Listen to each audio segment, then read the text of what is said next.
지난 시간에는 스데반을 우리가 함께 살펴보면서 초대교회, 첫 번째 교회의 순교자였던 스데반의 신앙을 함께 살펴보았고요. 스데반에 이어서 오늘은 사도 바울에 대해서 살펴보도록 하겠습니다. 왜냐하면 스데반의 인생과 사도 바울의 인생은 서로 연결되어 있기 때문에 그래요. 사도 바울과 스데반의 인생은 서로 연결되어 있습니다. 스데반은 이제 젊은 나이에 순교하였지만 그의 순교의 피가 절대로 헛되지 아니하였고 그의 순교로 말미암아 그리고 마지막까지 처절하게 부르짖던 그의 마지막 기도로 말미암아 하나님께서는 사울을 다시 바울로 사도로 세우셔서 하나님 나라를 위한 이방인의 사도로 그렇게 사용하셨기 때문에 그렇습니다. 그래서 오늘 주인공은 사도 바울입니다. 자, 사도 바울은 이름이 두 개가 있어요. 원래 이름은 사울이었었습니다. 사울이라는 뜻은 요청함을 받은 자, 요청한 자라는 뜻이에요. 왜 그러냐면 베냐민 지파 중에 첫 번째 이스라엘의 왕이 이제 선출되었는데 그 왕을 선출할 때 사실 하나님은 인간 왕을 세우기를 원치 아니하였지만 끊임없이 이스라엘 백성들이 요청하여 한 사람을 세웠으니 그 요청한 사람이 사울이었어요. 그래서 성경에 있는 인물들의 이름 속에는 항상 그들의 인생이 축약되어 있습니다. 그래서 어떤 신학자들은 원래 사울이 아니었을 거다라고 말하기도 해요. 원래 그 이름이 아니었을 거다라고 말하는 신학자들도 있지만 저는 그렇게 생각하지 않습니다. 하나님께서 그 이름을 어머니 아버지로부터 짓게 하셨을 때부터 그 인생에 하나님의 계획을 투영하셨고 그 인생이 마지막 다 끝났을 때에 그래서 그 이름이 사울이었구나 라고 알 수 있도록 그래서 그 이름이 요나였구나. 그 이름이 다윗이었구나. 그 이름이 솔로몬이었구나. 라고 그 이름에 맞는 인생의 여정을 걸어갈 수 있는 놀라운 은혜를 주셨다라고 저는 생각해요. 그래서 나중에 후대에 기록한 이름이 아니라 하나님께서 그 이름대로 살게 하시는 하나님의 경륜을 보여주시기 위해 사울이라는 이름을 짓게 하지 않으셨나라는 저는 그렇게 믿습니다. 그래서 사울은 요청한 자, 백성들이 요청하여 왕으로 세웠기 때문에 그렇게 사울이라는 이름을 짓게 되었다. 그런데 사울의 인생은 사실은 그렇게 희극적으로 끝나지는 않지 않습니까? 그래서 그 마지막은 하나님께서 보시기에 기쁜 모습으로 끝나지는 않아요. 하지만 베냐민 지파의 입장에서 봤을 때는 그 작은 지파 중에 가장 위대한 인물을 꼽으라면 누굴 꼽을 수 있겠습니까? 사울을 꼽을 수 있겠죠. 그래서 나름대로 많은 사람들이 뭐라고 해석하냐면 사울은 높은 사람이다. 베냐민 지파장의 가장 위대한 사람이기 때문에 높은 자다라는 뜻의 의미도 가지고 있다라고 해석을 하기도 합니다. 그리고 바울이라고 하는 이름은 오늘 우리가 읽은 것처럼 나는 모든 사도 중에 가장 낮은 자다라고 스스로 고백하잖아요. 바울이란 이름 자체는 라틴어입니다. 라틴어로 기록된 로마식 이름인데 낮은 자, 작은 자라는 뜻을 갖고 있어요. 그러므로 많은 신학자들 혹은 성경을 이제 강해하였던 설교자들이 바울에 대해서 설교하면서 사울이 나중에 바울로 바뀐 거다라고 설교하는 경우가 왕왕 있었어요. 그런 설교를 들어보셨습니까? 그래서 높은 자였던 사울이 예수님 만나서 낮은 자 바울이 된 것이다 라고 설교한 그러한 신학자들 혹은 설교자들이 있었지만 사실은 성경적으로 봤을 때는 그렇게 맞는 설교는 아닐 것이다 라고 생각합니다. 왜냐하면 바울은 어떠한 사람입니까? 나면서 로마의 시민권을 갖고 태어난 사람이에요. 로마의 시민권을 갖고 태어났으면 어떻게 해야 돼요? 로마식의 이름이 있었어야 되겠지요. 그러므로 태어날 때부터 사울은 바울이란 이름을 갖고 있었을 것입니다. 그것은 분명한 사실이었을 것이에요. 나중에 회심한 다음에 바울이란 이름을 지은 것이 아니라 그가 로마 시민권을 갖고 태어날 때부터 바울이란 이름은 주어졌을 것입니다. 우리 뒤에 우리 주한 전도사가 있는데 주한 전도사는 임주환이라는 한국 이름이 있어요. 하지만 캐나다에서 태어나면서 캐나다 시민권을 갖게 되면서 사무엘이라는 이름을 갖게 되는 것처럼 우리 주영이 같은 경우도 미국에서 태어났는데 그는 영어 이름 느헤미야라는 이름이 있어요. 그런 것처럼 영어식 이름 표현을 갖는 것처럼 그 당시 로마의 시민권을 갖고 있는 사람들에게는 로마식 이름, 라틴식의 이름이 주어졌는데 그 이름이 바로 바울이었다라고 하는 것을 알 수 있죠. 그 사실을 더 뒷받침하는 것이 무엇입니까? 바울이 회심하자마자 바로 바울이라고 불려지지 않은 것이지요. 나중에 성경을 보면 사도행전 12장에 보면 이제 박해가 시작되면서 야고보 사도와 베드로 사도가 투옥당하고 헤롯이 죽은 다음에 안디옥 교회에서 비로소 이제 선교지에 선교사를 파송할 때 바나바와 바울을 따로 세워서 선교지에 파송합니다. 그래서 선교지에 가서야 비로소 사울의 이름이 바울로 바뀝니다. 그래서 하나님께서 이방인의 사도로서 그를 쓰시기 위해 엄마의 태중부터 하나님의 경륜, 계획하심이 있었고 그가 태어나서 이제 이방인의 사도로 쓰임받는 순간부터 그는 이방 땅에서 바울이라는 이름으로 불려지기 시작했다라는 사실이 훨씬 더 성경적이다라고 하는 것이지요. 그러므로 사울로 태어난 사울이 낮은 자로 취해지기 위해 바울로 변화된 것은 아닙니다. 원래 사울과 바울 두 가지의 이름을 다 바울은 갖고 있었을 것이에요. 그래서 바울은 이방인의 사도로서 주님께 부름을 받고 또 성령의 부음을 받아서 그가 이방인의 선교사로서 선교 사역을 감당하면서 그 사명에 걸맞는 이름 바울, 낮은 자, 모든 사도들보다 모든 예수를 만난 그 모든 증인들보다 예수를 만나서 예수와 함께 그 모든 가르친 것을 증거하는 제자들의 삶을 걸어가는 모든 제자들보다 내가 가장 낮은 자다. 내가 가장 정말로 작은 자다라는 고백으로 바울이라는 이름으로 사역하기 시작한 것이지요. 그렇다면 사울이란 이름이 제일 먼저 성경에 등장하는 장면이 어디일 것입니까? 우리 한번 읽겠습니다. 사도행전 7장 58절 같이 읽습니다.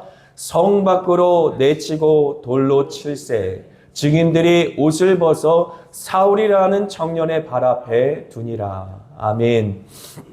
사울이 가장 먼저 성경에 등장하는 장면은 스데반이 순교하는 장면이에요. 악역으로 등장하는 것이지요. 만약에 우리가 드라마를 본다, 영화를 본다라고 했을 때 주인공을 죽이는 악역으로 등장하는 것이 바로 사울이었다라고 하는 것이죠. 죽어가는 스데반의 얼굴과 더불어 그를 바라보면서 조소하고 있는 사울이라고 하는 젊은 청년의 얼굴이 사도행전 7장 58절을 통해 우리에게 보여지는 것이지요. 너무나 이상한 장면이 아닙니까? 지난주에 우리가 스데반의 그 인생을 통해서도 그리고 마지막 장면을 통해서도 살펴본 바 하나님께서는 스데반을 통해서 하나님이 살아계시고 그 하나님, 살아계신 하나님이 스데반과 함께 하신다라는 증거, 사인, 표적을 분명하게 이스라엘 백성들에게 보여주셨어요. 그래서 스데반이 순교하던 사도행전 7장의 장면 속에 보면 스데반의 얼굴이 천사와 같았다라고 하는 장면 우리가 함께 만나보지 않았습니까? 그런데 그 스데반의 얼굴이 천사와 같았다라는 것은 이스라엘 백성들에게 전혀 놀라운 일이 아닙니다. 전혀 낯선 일이 아닙니다. 그들의 역사 속에는 모세라는 인물이 있었고 모세가 시내산에서 하나님을 만났을 때에 시내산에서 살아계신 하나님의 말씀을 받았을 때에 그가 이제 그 말씀을 들고 이스라엘 백성 가운데 섰을 때 그 얼굴이 광채가 나서 이스라엘 백성들은 그 얼굴을 차마 바라보지 못하고 그 얼굴에 수건을 가린 역사가 이스라엘 백성들 가운데 있었기 때문에 스데반의 얼굴이 천사와 같고 그 얼굴에서 빛이 나는 것은 전혀 낯선 장면이 아니었던 것이지요. 오히려 오라 하나님께서 스데반에게 임하였구나. 그래서 하나님의 셰카나의 영광, 하나님의 임재를 상징하고 우리와 함께 하시는 하나님이 지금 스데반을 통해서 드러나고 있는 것이구나 라고 믿었어야만 했을 것입니다. 그래서 하나님의 사자로서 스데반이 지금 서 있구나 라는 사실을 알았어야만 하는 것이죠.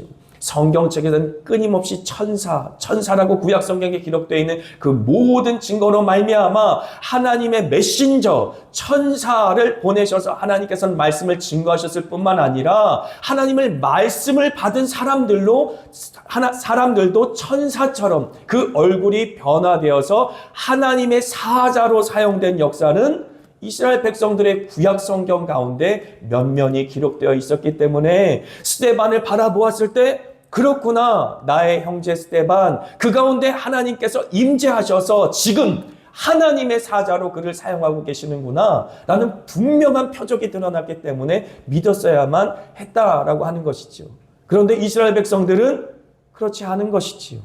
뿐만 아니라 스데반의 입에서 증거되는 그 증거는 더 놀라웠었습니다. 구약 성경 전체를 통틀어 하나님이 함께 하신 인물들을 통하여 하나님이 어떻게 영광을 드러내셨는지, 성소에 갇혀 계신 하나님이 아니라, 율법에 갇혀 계신 하나님이 아니라 하나님의 사람들을 통해 하나님이 살아계셔서 그들과 함께 하셔서 어떻게 영광을 드러내셨는지에 대해서 놀랍게 진리를 증거하고 있는데, 그래서 하나님의 표적과 하나님의 진리가 분명하게 사도행전 7장 가운데 스데반이 증거하는 그 역사 속에 분명히 드러나고 있는데 그들은 귀를 틀어막고 그를 죽이려고 하고 있어요. 도대체 왜 그들은 스데반을 죽이려고 한 것입니까? 한번 이 문제에 대해서 생각해 보신 적이 있습니까? 왜 이 세상 사람들은 하나님이 임재하시는 것이 분명한데, 그리고 우리가 증거하는 그 증거가 하나님의 진리가 분명한데 왜 교회를 대적하고 왜 예수를 증거하는 증인들을 대적하는 것입니까? 그 사실에 대해서 고민해 보신 적이 있습니까? 도대체 이유를 알 수가 없어요. 도대체 이유를 찾을 수가 없습니다. 오직 이유는 딱 하나입니다. 이 세상이 죄에 매여 있기 때문에 그런 것이지. 이 세상이 어둠의 권세의 주관자들에 매여 있기 때문에 그렇습니다. 이 세상이 그 어둠의 권세의 주관자들과 한 통속이 되어버렸기 때문에 그런 것이지요. 그렇기 때문에 그들이 교회를 대적하는 것이 아니라, 스데반을 대적하는 것이 아니라, 증인들을 대적하는 것이 아니라 지금 하나님을 대적하고 있다라는 사실을 스데반을 죽이면서 분명하게 보여지는 것입니다. 예수를 죽였던 그들, 예수를 조롱하고 침뱉고 그들에게 채찍질하며 가시 면류관을 씌우고 못을 받고 결국은 하나님의 아들 되신 예수를 죽였던 그들의 적대감이 복음을 향해, 복음을 증거하는 증인들을 향해 지금 이 순간에도 쏟아지고 있다라고 하는 것이지. 스데반은 부형들아 들어라 라고 말하며 자기의 부모 형제들에게, 사랑하는 가족들에게 복음을 증거하고 자신의 처절한 마지막 순간까지 피를 흘리며 그들의 회심을 위해, 그들의 구원을 위해 기도하고 있는데, 주님, 저들의 죄를 용서해 주세요. 저들은 저들이 하는 짓이 무슨 짓인지 알지 못합니다 라고 기도하고 있는데 그들은 끝까지 피 묻은 돌을 그 손에서 놓지 않고 마치 가인이 아벨을 돌로 쳐 죽임같이 하나님 앞에 예배하는 자들, 하나님과 하나가 돼서 하나님의 아들과 딸이 된 자들을 향하여서 적대감을 숨기지 않는다라고 하는 것이지. 그러므로 이 땅에 살아가면서 예수 믿는다 하고 핍박을 두려워하면 안 된다라고 말하였습니다. 예수를 믿는다 하고 가족 가운데 예수 믿지 않은 사람들과 살아가면서 어우렁더우렁 아무런 문제 없이 살아가는 건 더 큰 문제입니다. 제가 여러분들에게 분명하게 말씀드립니다. 오히려 하나님께 적대감을 보이고 예수 믿는 사람들에게 적대감을 보이는 사람들이 소망이 있는 사람들이에요. 왜냐하면 그들이 어디에 소속되어 있는지 최소한 그들은 알고 있기 때문에 그래요. 자신이 어디에 소속되어 있는지 그들은 알고 있습니다. 하지만 교회를 다녀도 아무런 상관을 하지 않고 예수를 믿는 사람을 보아도 아무런 적대감을 보이지 않고 세상과 하나님 사이에서 어우렁더우렁 아무런 생각 없이 살아가는 사람들, 영적으로 무감각한 사람들, 죽어있는 사람들, 그런 사람들이 훨씬 더 위험한 사람들이. 여러분, 그러므로 오히려 여러분들에게 적의를 드러내고 화를 내며 핍박하는 사람들에게 소망이 있다는 사실을 잊지 마십시오. 왜냐하면 오늘 바울이 그랬기 때문에 그래. 그는 어떻게 말합니까? 사도행전 8장 1절 같이 한번 있습니다. 사울은 그가 죽임 당함을 마땅히 여기니더라 라고 말하고 있는 것이지. 사울은 그냥 옷을 맡아 두고 서 있는 것이 아니었어요. 사울은 주모자였었습니다. 많은 사람들을 이끌어 스데반을 죽이기 위해 그 사람들을 선동한 사람이었었어요. 그 옷을 맡아 놓고 있다라는 말은 그 모든 사람들의 우두머리고 그들을 선동해서 결국은 스데반이 죽는 것을 마땅히 여기고 이 사람 죽어 마땅해 라고 생각하며 뒤에서 배후를 조정하던 인물이다 라고 하는 것이지. 그가 바로 사울 청년이었다라고 하는 것이지.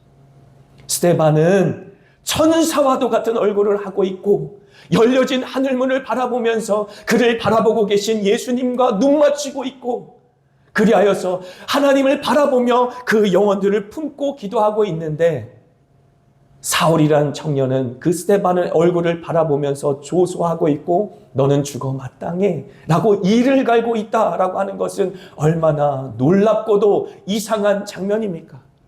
사울은 어렸을 때부터 하나님을 아는 사람이었고 정말로 율법의 지식이 많은 사람이었고 그리고 그 율법을 지키며 살아가는 사람이었고 그리고 어렸을 때부터 열심히 그 율법을 공부해서 다른 사람에게 가르칠 수 있는 지도자적인 위치에 있던 사람이었는데 그런데 그가 하나님을 몰랐다라고 하는 것이지. 하늘의 문이 열려 있고 그 열려진 하늘문을 통하여 이제 주님이 서서 스데반을 바라보면서 스데반의 얼굴 가운데 하나님의 임재의 영광이 분명히 드러나고 있는 하나님의 사자 여호와의 사자가 스데반이었는데 여호와의 사자를 향하여 돌을 들어쳐서 죽이면서도 죽어 마땅하다 생각한다라는 이 정말로 이스라엘 백성들의 이해되지 않는 행동은 어디서 나오는 것인가? 라는 그 질문을 우리는 잊지 말고 계속 던져야만 합니다. 과연 이 세상이 하나님을 향하여 어떤 적대감을 갖고 있는지, 교회를 향하여 어떤 적대감을 갖고 있는지, 사탄 원수 마귀는 얼마나 우는 사자처럼 교회를 향하여 복음의 증인을 향하여 끊임없이 달려들고 있는지, 그리고 우리가 이 땅 가운데 죽어가는 영혼과 심령들을 살려내기 위해서는 어떤 영적인 전쟁을 수행해야 되는지 우리가 먼저 영적인 눈을 떠서 바라볼 수 있어야만 한다라고 하는 것이지요.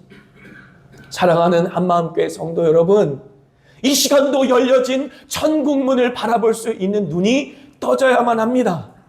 그냥 교회에 주일 나와서 참석하고 예배만 드리고 가는 종교 행위가 아니라 살아계신 예수와 더불어 오늘도 함께 동행하고 동거하는 역사가 우리 가운데 일어나야 한다라고 하는 것이지. 그 삶을 위해서 우리가 사실은 사도 바울의 회심의 역사에 집중해야 하는 것입니다. 우리 한번 이 사진을 한번 보여드리고 싶어요. 제가 어제 교회 단톡방에 나누어드린 혹시 영화를 보신 분 계십니까? 한번 보십시오 하고 올려드렸는데 오래된 영화죠. End of Spear, 창끝이라고 하는 영화입니다. 실화를 바탕으로 이제 만든 영화인데 제가 미국에 있을 때에 리버티라는 학교에서 이제 공부를 하게 되었는데 그 리버티라는 학교에 저기에 가운데에 서 계신 스티븐 선교사님이 오셨고 이제 채플 시간에 그 오른쪽에 서 계신 분이 민카야니라는 부족장이에요.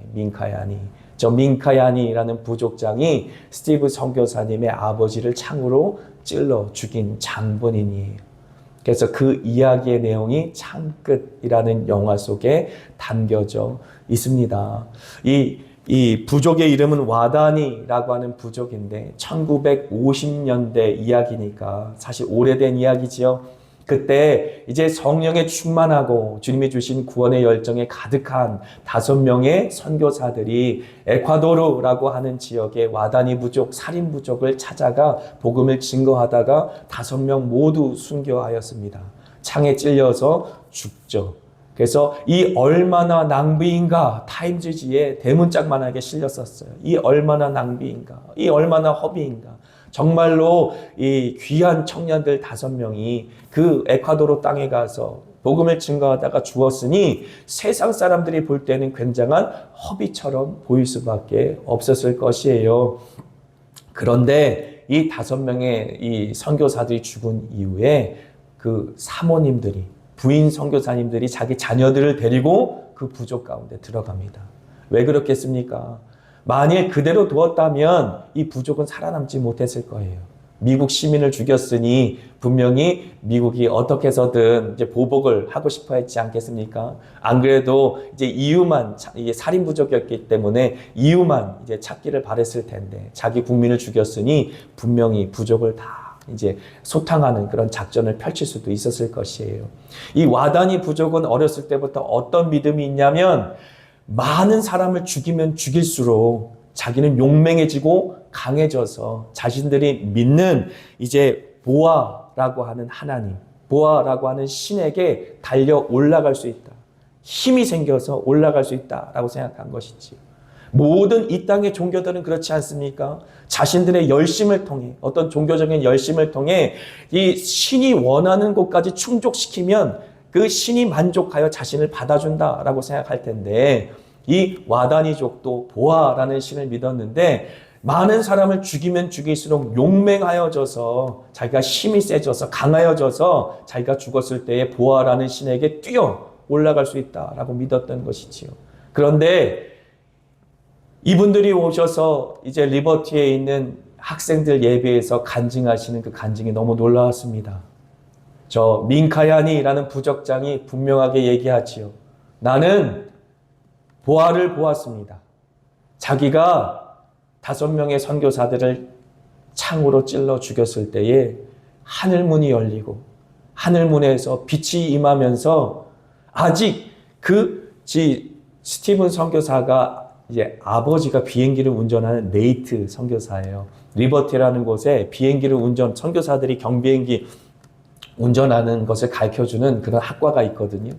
그런데 이제 네이트 선교사가 이제 죽어가면서 아직 다 죽지 않았는데 이 보아가 아직 살아있는 그를 불러서 그가 보아에게 뛰어 올라가는 것을 내가 보았다라고 하는 것이죠.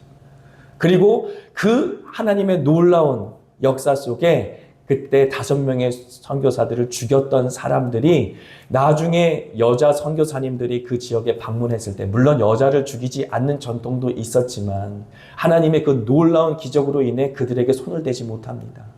그래서 그 여자 선교사님, 부인 선교사님들이 그들과 함께 지내며 그들에게 복음을 증거하고 와다니 살인 부족이 오히려 지역에 있는 부족들을 전도하는 그러한 복음화된 부족이 된 것이죠.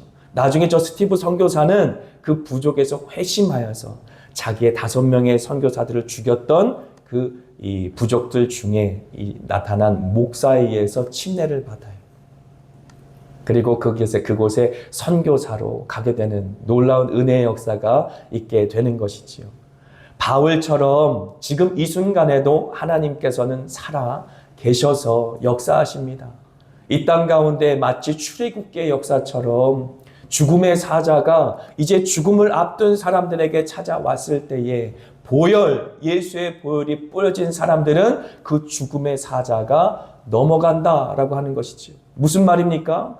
육신적으로 죽지 않는다는 말은 아닙니다. 우리의 영이 영생하는 예수님을 영접한다라는 말이에요. 영원히 우리와 함께 하시는 예수님과 함께 이 땅에서뿐만 아니라 영원토록 함께 한다라는 말입니다. 사망이 두렵지 않습니다. 사망아, 네가 쏘는 것이 무엇이냐? 오히려 사망을 향하여 외칠 수 있습니다. 왜 그렇습니까? 예수 그리스도께서 사망의 권세를 이기시고 부활하셨기 때문에 그렇지요. 그러므로 그 영생 자체이신 예수님이 우리 가운데 오셔서 우리와 함께 하시기 때문에 죽음은 두렵지 않은 것입니다. 왜냐하면 죽음 이후에 영생이신 그 예수와 내가 함께 그 하나님께로 올라가 하나님과 영원토록 함께할 그 복락이 우리 가운데 보이기 때문에 그런 것이지요. 아멘. 그래서 순교의 증인으로 하나님께서는 바울을 사용하셨는데 사실 어떻게 보면 가장 악한 순간이었어요. 바울의 인생에 있어서는 가장 추악한 순간, 가장 지워버리고 싶은 순간이었는데 그 순간 하나님께서는 그를 부활의 증인, 복음의 증인, 순교의 증인으로 세우시고 그 시간을 사용하셨다라는 사실이 너무나 놀라운 것이지요. 디모데후서 4장 11절 보시죠. 같이 읽습니다. 누가만 나와 함께 있느니라. 스데반은 죽어가고 또 그를 바라보며 이를 갈고 저 사람은 죽어 마땅해 라고 말하는 바울, 그 사울 청년의 얼굴이 함께 겹쳐서 보이는 그 장면 속에서도 하나님은 일하고 계셨다라고 하는 것이지요.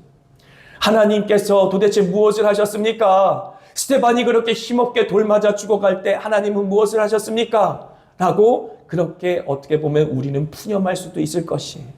하지만 하나님께서는 그 순간 사울이라는 청년의 마음속에 임하셔서 순교의 증인이 될 수 있도록 준비하셨다라는 사실을 성경은 기록하고 있다라는 것입니다. 하나님은 그 순간에도 일하고 계셨던 것이에요. 스데반의 피를 하나님께서는 보고 계셨고 그의 죽음을 헛되이 여기지 아니하셨다라고 하는 것이죠. 누가만 나와 함께 있느니라 라는 이 말 한 구절 속에 우리는 하나님께서 스데반의 죽음의 현장을, 그 마지막 순간을 사울이란 청년 한 사람을 세우기 위해 사용하고 계셨다. 스데반의 처절한 기도를 하나님께서는 귀를 막고 계셨던 것이 아니라 응답하여 주셔서 사울이란 청년의 마음속에 죽어가는 스데반의 그 얼굴과 그리고 죽어가면서 한 말 한 말 자신들의 부영들의 마음속에 증거였던 그 말씀의 그 모든 말씀들을 사울이라는 청년들의 청년의 마음속에 새겨주고 있었다라는 사실을 알 수 있어요. 왜 그렇습니까? 사도행전을 누가 기록하였습니까? 누가가 기록하였지요. 그런데 사도행전을 누가가 기록했는데 7장의 스데반의 그 설교를 보니 너무나 자세하게, 너무나 길게 성경 전체를 통틀어 신명기서를 제외하고는 가장 다니엘 인물로 인해서는 가장 긴 설교를 기록한 것이 이제 사도행전 7장이라고 말씀을 드렸습니다. 그 긴 설교를 누가가 어떻게 옮겨 적을 수가 있었겠습니까? 누가가 로마의 감옥 속에 있는 바울과 함께하였다라고 기록하고 있지요. 그래서 바울의 마음속에 한 구절 한 구절 살아 기록된 그 스데반의 처절한 마지막 설교를 누가가 듣고 그대로 기록할 수 있지 않았겠습니까? 그 순교 현장의 증인으로 하나님께서는 사울이라는 그 청년을 준비하고 계셨고 그리고 스데반의 그 마지막 기도를 응답하여 주신 것입니다. 아멘. 그리고 마지막에 하나님께서는 사울을 바울 되게 하셔서 이방인의 사도가 되게 하셔서 부활의 증인으로 사용하십니다. 생각해 보십시오. 예수님께서 부활하신 이후에 제자들에게 그 부활하신 몸을 다 보이지 않으십니까? 그리고 그 부활하신 이후 천국에 대해 하나님 나라에 대해서 다시 설명해 주십니다. 어떻게 하나님의 나라가 그 복음으로 말미암아 이 땅 가운데 임하게 될 것인지에 대해서 잘 설명해 주세요. 그런데 문제가 있습니다. 예수님의 부활을 바라본 사람들이 만일 다 예수님을 추종하던 제자들이라면 세상 사람들이 믿을 수 있겠습니까?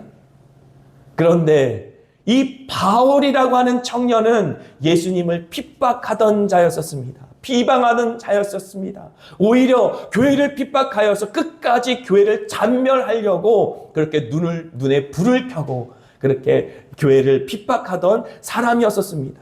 그런데 그가 변화되어서 만약에 예수의 부활을 증거한다면 그 부활의 증거를 부인할 수 있는 사람은 없었을 것이.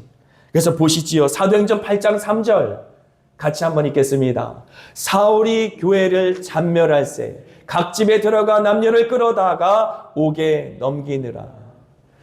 바울은 그냥 스데반만 죽이는 것으로 끝난 것이 아닙니다. 혈기가 등등해서 살기가 등등해서 예수 믿는 모든 사람들을 다 죽여야지 라는 그러한 마음을 갖고 교회를 잔멸하였다라고 말해요. 각 집에 들어가서 남녀를 끌어다가 옥에 넘긴 사람이 바로 사울이었다라고 말하는 것이지요. 그가 스스로도 디모데전서 1장 13절에 이렇게 말합니다. 같이 읽습니다. 내가 전에는 비방자요 박해자요 폭행자였으나. 아멘. 그가 비방자였고 박해자였고 폭행자였지만 그가 변화됨으로 말미암아 그의 부활의 증거, 복음의 증거를 믿을 수 있는 여지가 생기게 되었다라고 하는 것이지요. 아멘. 저 역시도 가정에서 예수님을 처음 믿은 사람이었습니다.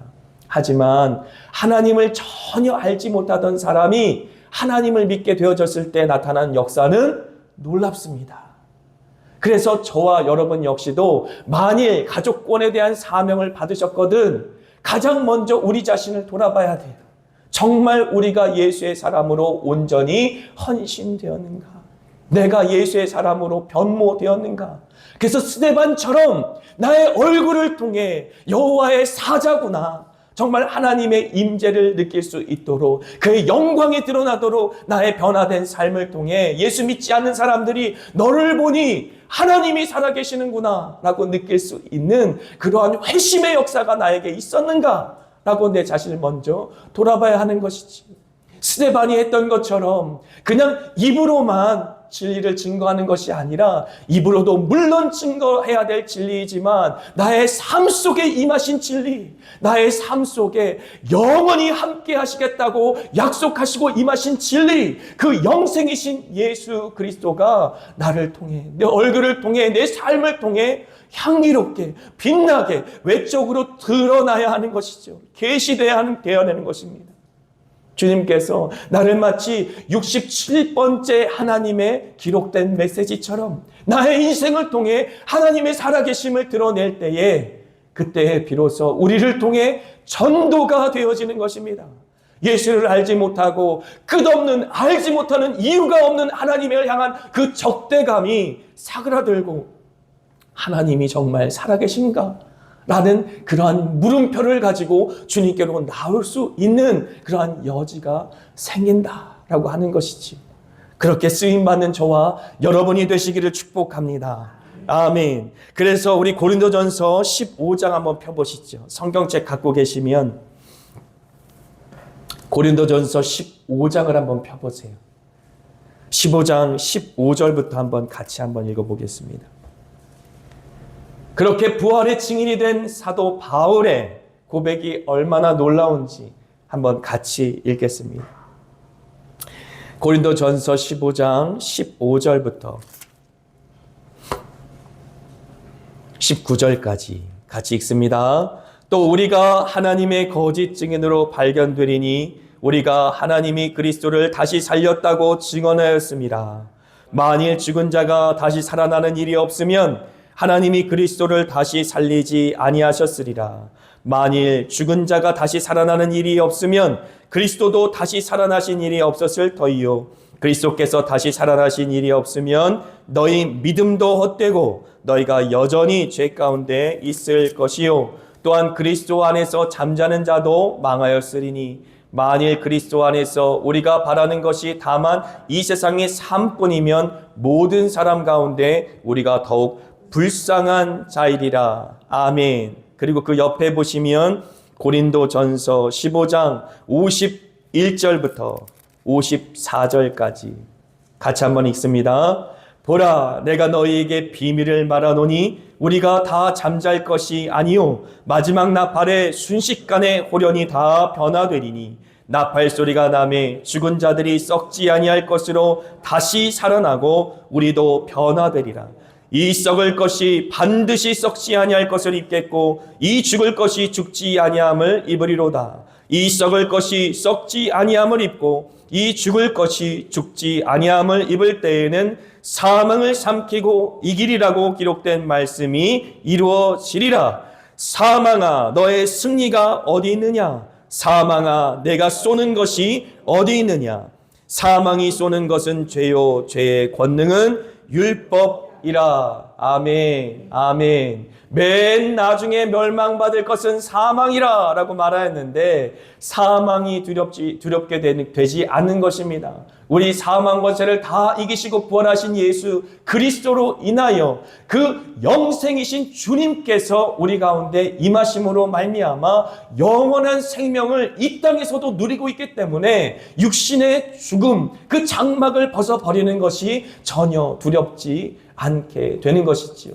출애굽기에 마치 여호와의 유월절, 첫 번째 유월절처럼 죽음의 사자가 pass over, 우리를 넘어가는 역사가 있는 것입니다. 여러분 잊지 마십시오. 이 땅 가운데서 우리가 숨 거둘 때에 주님께서는 주님의 사자를 보내셔서 우리의 영혼을 천국으로 데려 올라가실 것입니다. 하지만 그때를 위하여 우리가 항상 기도해야 될 것은 우리만 천국 앞에 주님의 영생을 누리면 안 되지 않겠습니까? 그 자리가 두렵고 떨리는 우리의 가족들도 있을 것입니다.